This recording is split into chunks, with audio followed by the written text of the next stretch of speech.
everything, making an effort to bring culture to the church. There is this deficit we're trying to fill, making this effort to bring this energy because we have a lot of gifts in the church. We have a lot of people who want to speak, a lot of people that have something to say and want to express themselves.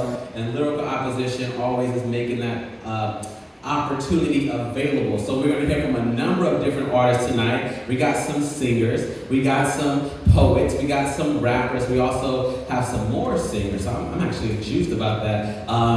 Anybody, I want to say, anybody ever heard of Be Spoken? Anybody ever heard of Be Spoken yet? Anybody know about Be Spoken?